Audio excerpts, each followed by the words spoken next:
Kalau seseorang yang memiliki iman walau sebutir dan tidak ada baginya amalan, nescaya ia akan menyelamatkan seseorang itu daripada kekal dalam api neraka. Mungkin ia disiksa oleh Allah Subhanahu wa taala pada waktu yang tertentu, dan setelah itu Allah Subhanahu wa taala mengampunkannya dan memasukkannya ke dalam syurga.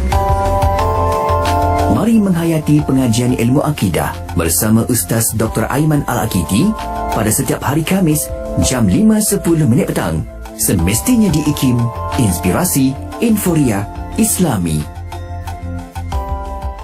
Kita juga sedang bersiaran langsung di Facebook Live IKIM FM dan anda juga boleh sama-sama sertai kita untuk hantarkan pertanyaan dan juga persoalan bersama kita. Ya, boleh hantarkan soalan anda melalui WhatsApp konti 011-2904-0004 dan juga boleh tinggalkan soalan anda di FB Live IKIM FM. Iya, insyaAllah. Dan sambil-sambil kita melihat, tonton di Facebook Live tu juga, jangan lupa kita lihat dan juga buka kitab kita. Ini Tuhfatul Ar-Raghibin. Ya, Tuhfatul Ar-Raghibin, insyaAllah kita masih bersama doktor yang bincangkan tentang tajuk pada petang ini, i'tiqad kaum wujudiyah. Macam mana nak tahu dengan i'tiqad kaum ini? Jom sama-sama kita hayati dan sekejap lagi kita akan cuba sampaikan persoalan anda, insyaAllah. InsyaAllah. Dan doktor sebagai mukadimah, silakan. Ya. Bismillahirrahmanirrahim. Alhamdulillahirrabbilalamin. Assalatu wassalamu ala ashrafil anbiya'i wal mursalin wa ala alihi wa ashabihi ajma'in wa la hawla wa la quwata illa billahil aliyyil azim. Allahumma la sahla illa ma ja'altahu sahla wa anta taj'alu hazana iza syi'ta sahla. Rabbi shrah li sadri wa yassir li amri wahlul 'uqdatam min lisani yafqahu qawli, amma ba'du. Hadirin wal hadirat hafizakumullah, pada pertemuan minggu lalu kita telah membahaskan tentang definisi dan pengenalan sedikit tentang kaum wujudiyah. Ya. Iaitu, saya ulangkan sedikit sahaja, kaum wujudiyah ini adalah golongan yang berfikiran yang dipanggil, kalau terkenalnya dipanggil dengan dari perkataan wahdatul wujud itulah. Maksud wahdatul wujud ni menganggap ini di mana penyelewengan mereka terjadi kerana menganggap segala sesuatu yang ada di alam ini adalah Allah jua.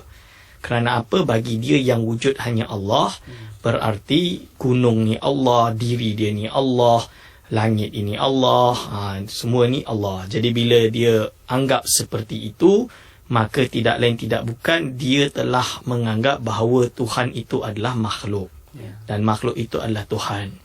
Ini adalah berasal daripada akidah yang dipanggil dalam pengetahuan kita. Di dalam golongan Greek Yunani, dia ada satu sectarian dipanggil dengan pemikiran pantheism. Pantheism tu berarti itulah dia menganggap alam ini adalah Tuhan.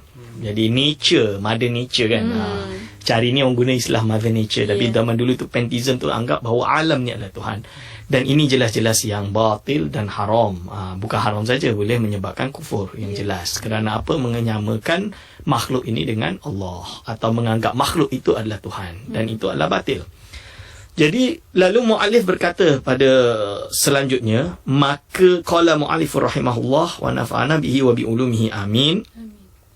Maka sekalian makhluk pada i'tiqad mereka itu wujud hak Ta'ala, dan wujud hak Ta'ala wujud segala makhluk.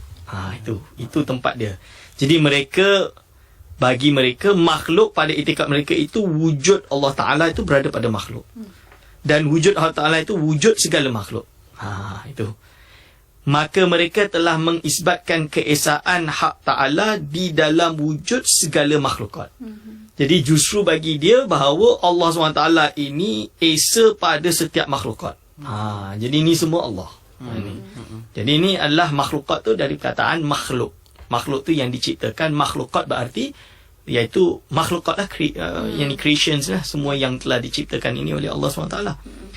Yang banyak serta kata mereka itu tiada maujud hanya Allah Ta'ala. Kerana yang dia nampak makhluk yang wujud ini hakikatnya adalah Tuhan. Sebab tu dia kata tiada maujud hanya Allah Ta'ala. Sebab dia tengok, bila tengok langit dan bumi ini Tuhan, dia anggap itu adalah Tuhan. Alam ini adalah Tuhan. Dan ini jelas kufur. Maka diiktikadkan oleh mereka itu pada makna tiada wujudku, hanya wujud Allah. Akhirnya dia iktikad bahawa wujud dia tak wujud, yang ada ni Allah lah. Dan itu adalah jelas kufur. Seperti itu. Dan ini adalah dipanggil dengan aliran wujudiyah. golongan yang mengikut golongan wujudiyah. Dan lagi kata mereka itu, kami dengan Allah Ta'ala sebangsa dan suatu wujud. Jadi dia kata apa? Bahawa dia dengan Allah itu sebangsa, maksudnya min jinsin wahidin kalau bahasa Arab dia. Jadi apabila kitab-kitab yang menjelaskan kebatilan golongan ini menganggap bahawa Tuhan dan makhluk adalah min jinsin wahidin, ini adalah salah. Lalu dan suatu wujud, iaitu wujud lah. Wujud itu adalah Tuhan. Dan lagi kata mereka itu bahawa Allah Ta'ala ketahuan zatnya dan nyata kaifiatnya dari sujud mawujudnya pada kharij. Jadi zat Allah SWT ini dapat diketahui dengan apa?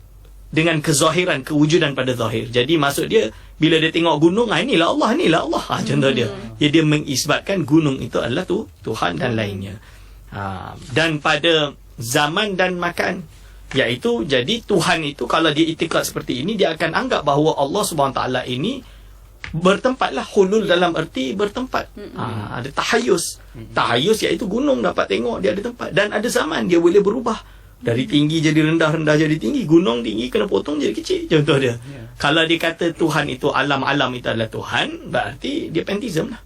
Dan ini adalah akidah yang batil. Maka sekalian itikad itu kufur. Ini Syekh Arsyad Al-Banjari menjelaskan bahawa golongan wujudiyah seperti ini adalah jelas kufur. Inilah itikad wujudiyah yang mulhid dan dinamakan zindik. Jadi itikad seperti inilah yang dilawan oleh ulama-ulama akidah, mutakallimin dan juga ulama-ulama sufi.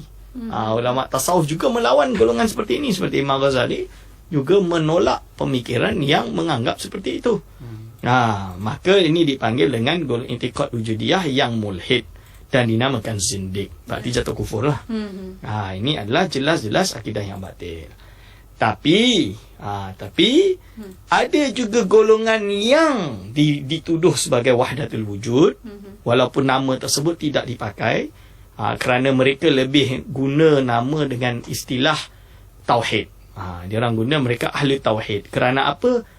Mereka juga bukan seperti itu, dia berbeza. Tapi kalau orang yang tidak faham lebih dalam, dia terpesong sehingga menuduh mereka juga golongan wahdatul wujud, iaitu golongan-golongan sufi yang dipanggil sebagai ahlus sufi yang sampai ke maqam irfan. Sampai ke maqam irfan ni maksudnya apa? Jadi mereka kerana syuhudnya. Jadi maksud kerana syuhudnya apa? Iaitu ketika mereka berzikir dengan terlalu khusyuknya, terlalu jadi mengingat Allah itu pada setiap zaman dan setiap waktu dan setiap lahzah, kita panggil macam itulah, yang menurut Imam Ghazali diistilahkan sebagai khawasul khawas. Golongan khawasul khawas yang akhirnya dia menilai bahawa kullu syai'in halikun ila wajhah. Iaitu apa? Kullu syai'in, iaitu segala sesuatu itu halikun akan sirna, atau segala sesuatu itu sirna ila wajhah kecuali zat Allah SWT. Dan apabila dia melihat diri dia nothing. Melihat alam ni nothing. Berarti kalau golongan macam ni yang kita panggil golongan sufi yang tinggi, ketika ditawarkanlah, ni kereta Mercedes, dia tengok Mercedes tu, bagi dia kereta Vespa yang buruk yang dah tak boleh jalan. Ketika dia diberi motosikal yang rosak, bagi dia ibarat emas yang berharga. Ini kalau golongan macam ni, dia bukan golongan wahdatul wujud, tapi ini golongan ahli tauhid yang betul-betul tinggi, dipanggil ahlul irfan atau lainnya, yang mana memiliki konsep sama. Cuma beza dia di mana? Kerana terlalu syuhud pada Allah, sehingga dia seolah-olah sudah tidak sadarkan diri, yang dia lihat hanya Allah Subhanahu Wa Taala. Bukan dia kata gunung tu Allah, alam ni Allah, tak, tapi dia dah syuhud. Ini dia panggil. So ini yang Prof Nakir Al-Atas sebut di dalam bukunya Prolegomena. InsyaAllah kita akan syarahkan lepas ini, insyaAllah. InsyaAllah. Okay. Orang-orang yang benar-benar soleh dan mukmin adalah orang yang beriman kuat di dalam hati, dalam waktu yang sama memiliki amal yang segunung, dan insya-Allah dengan redha Allah Subhanahu Wa Taala dia akan masuk ke dalam syurga dalam keadaan selamat, tenang dan bahagia. Dengarkan rancangan Imanuna bersama saya, Dr. Aiman Al-Akiti, di setiap hari Khamis jam 5.10 petang, hanya di IKIM Inspirasi Inforia Islami. Lalu mu'alif berkata, syahdan wujudiyah itu dua kaum. Sebab itulah ini Syekh Arsyad Banjari dia syarahkan. Jadi biar orang tak salah faham, wujudiyah ini terbagi kepada dua kaum. Pertama, wujudiyah yang muwahhid. Berarti apa? Wujudiyah yang mengesakan Allah SWT. Ini golongan yang benar. Atau golongan sufi yang saya sebutkan tadilah, yang dipanggil dengan Ahlul Tauhid.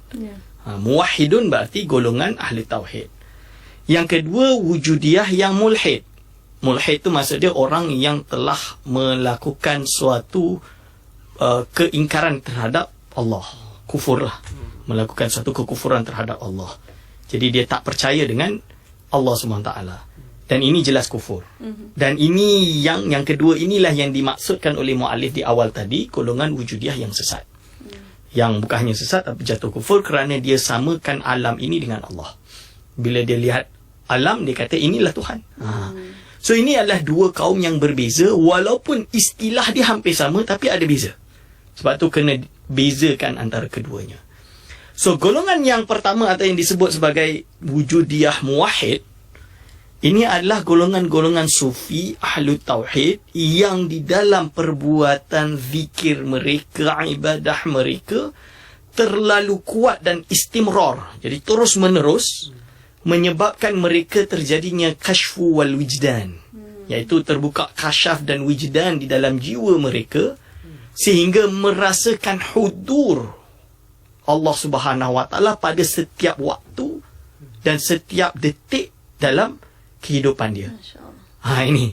So maksud dia apa? Maksud dia, jadi kalau ada apa pun kenikmatan duniawi yang fana ini, bagi dia tak berharga. Dia tak berharga.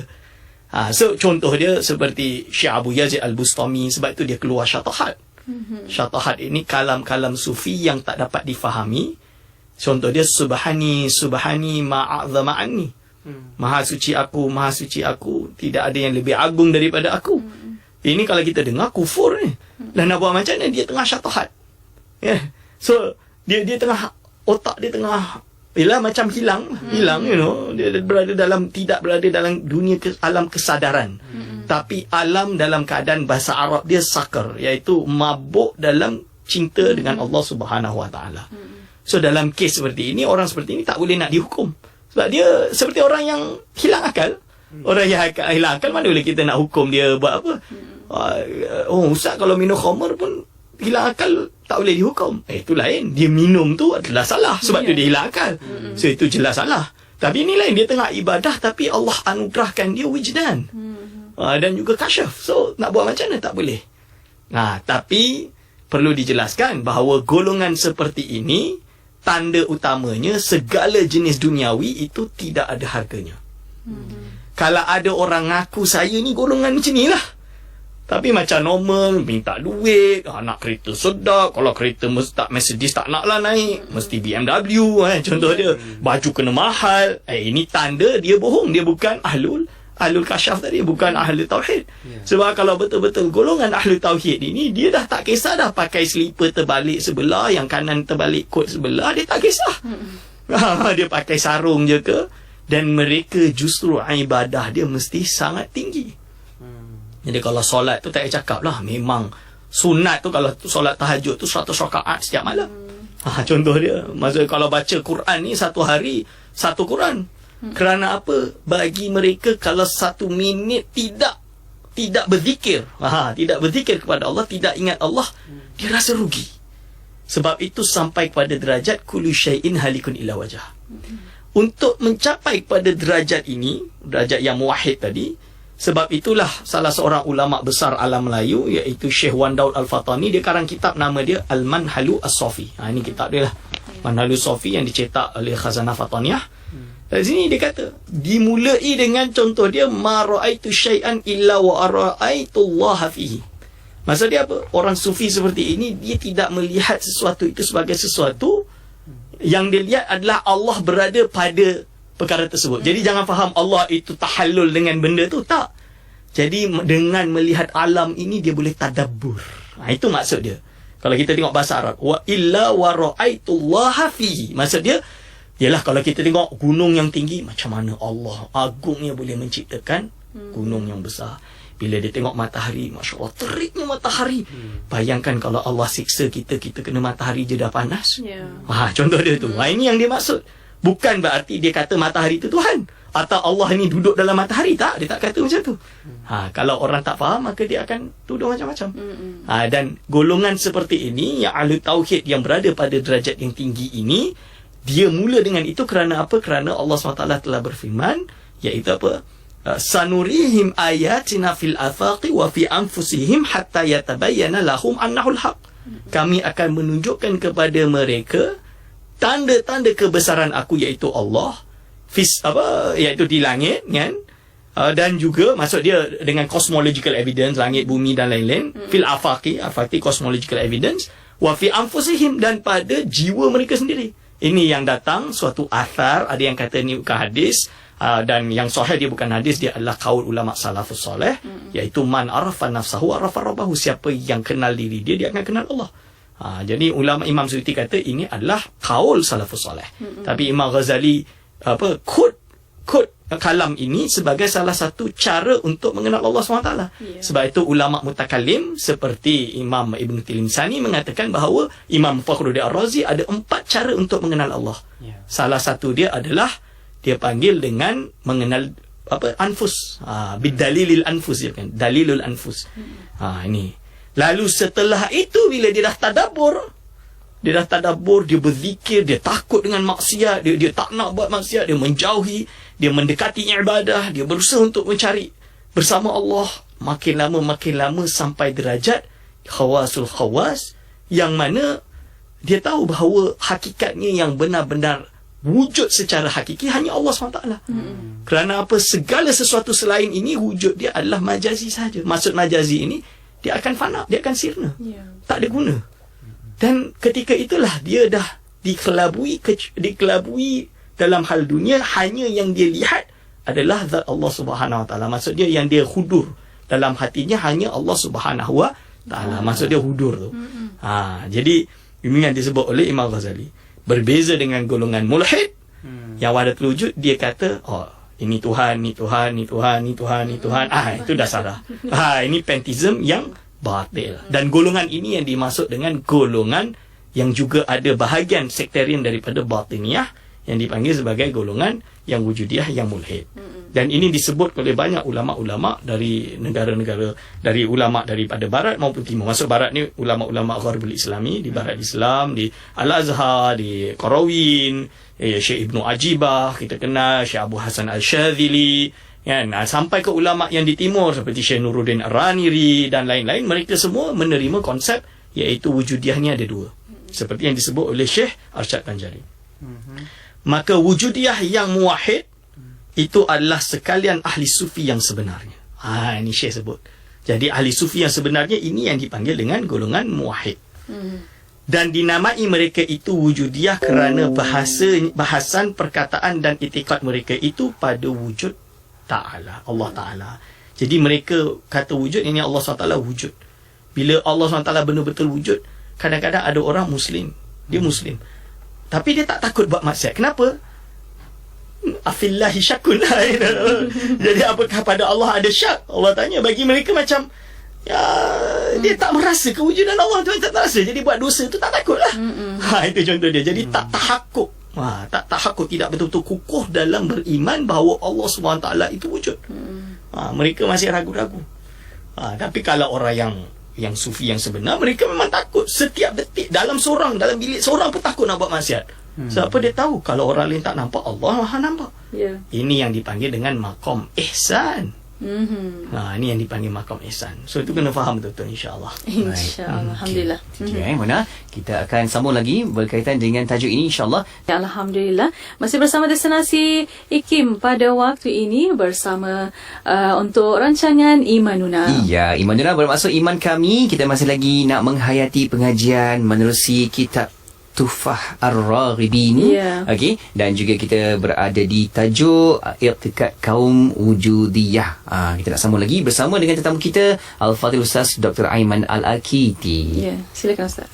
Bismillahirrahmanirrahim. Lalu setelah selesai beliau menjelaskan tentang kaum wujudiyah, maka muallif masuk dalam pembahasan selanjutnya, iaitu kaum mujassimah. So apa yang muallif berkata di sini, i'tiqad kaum mujassimah, qala muallifur rahimahullah wa nafa'ana bihi wa bi ulumihi amin. Adapun kaum mujassimah, maka i'tiqad mereka setengahnya beriktikad bahawa Allah Ta'ala itu jauhar yang mawjud. Okey.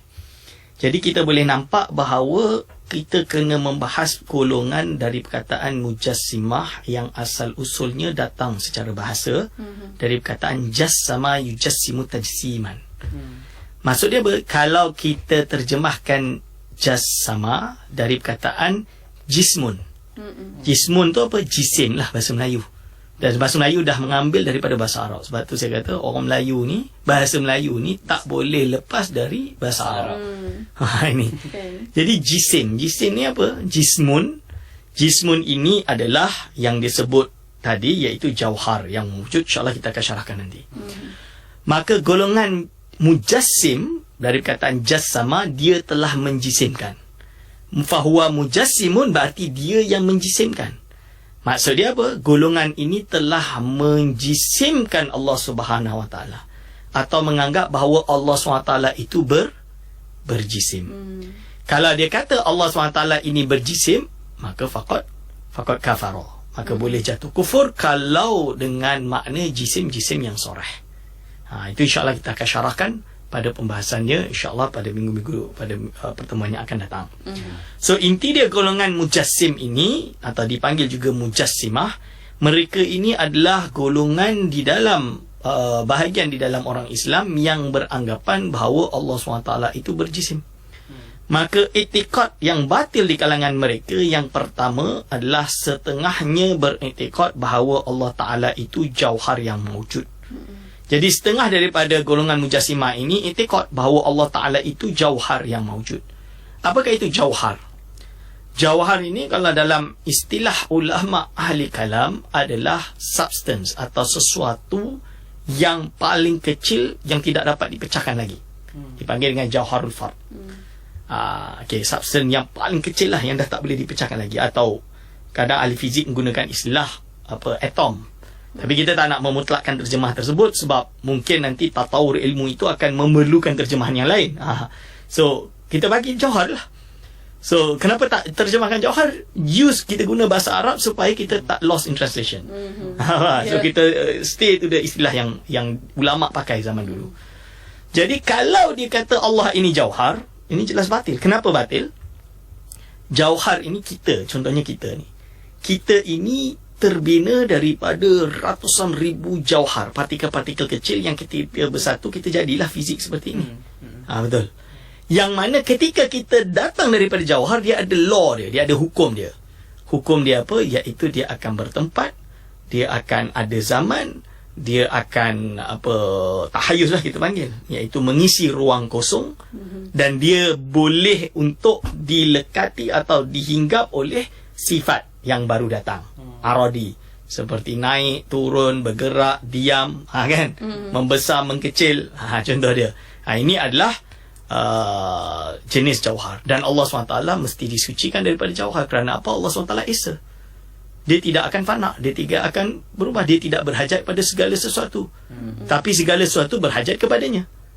Ini contoh dia. InsyaAllah kita akan syarah lagi masalah ini pada pertemuan yang akan datang. Baik, okey doktor, kita mohon izin untuk buka soalan. Boleh doktor? Ya. Okey, baik, kita akan sama-sama membawakan persoalan di talian WhatsApp konti kita 01129004 juga di Facebook Live Ikim FM. Di Facebook ada sahabat kita Hadi Sulaiman bertanya, doktor, konsep Nur Muhammad, adakah ianya wahdatul wujud? Okey, Bismillahirrahmanirrahim. Konsep Nur Muhammad, apakah ia datang daripada wahdatul wujud? Kalau yang dimaksud Nur Muhammad ini adalah makhluk yang pertama diciptakan oleh Allah, yang diambil daripada zatnya dan merupakan bahagian daripada zat Allah, maka akidah ini adalah kufur. Maksud dia, contoh dia, Allah SWT mengambil bahagian daripada zatnya, menciptakan Nur Muhammad. Ini jelas kufur lah. So kenapa? Sebab ialah menyamakan makhluk Nur Muhammad dengan Allah SWT. Mana boleh?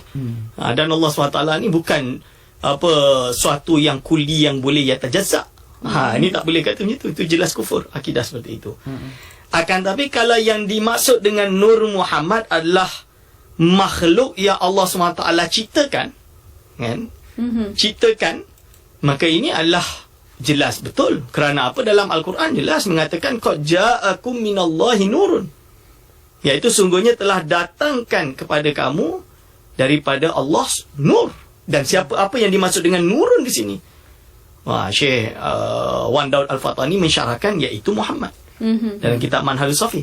Kalau dalam kitab contohnya tak payah susah, Al-Bayan, karangan fatwa-fatwa yang dikeluarkan oleh Syekh Ali Jumaah, mantan mufti Mesir, dalam tu disyarahkan apakah boleh, jadi soalan dia, apakah boleh kita percaya dengan Nur Muhammad? Itu pertanyaan dia. Dia jawab, betul, kerana Nabi Muhammad SAW salah satu nama dia adalah Nur. Contohnya qad ja'akum minallahi nurun, surah Al-Maidah ayat 15. Itu misalan dia kata. Jadi orang yang beranggapan bahawa Nur Muhammad ini adalah suatu perkara yang jelas terkeluar daripada Islam, itu adalah yang batil, yang berkata seperti itu.